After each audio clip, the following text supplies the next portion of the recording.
So I recently got this Wasota ball bearing bench grinder, model E8W. It's 300 or 3,450 RPM, 115 volt, 44 amp. And when I got it, the wiring was basically like this. Got two black wires which connect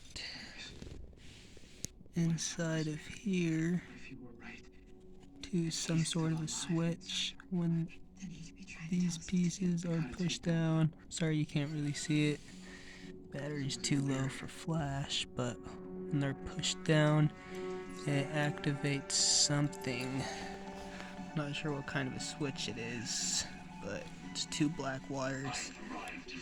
The yellow, red, and blue wire connect to the actual motor, and it's got the 5 switches, got a capacitor that it hooks up to. It did not come with a switch. I got another switch, and power cord non-existent.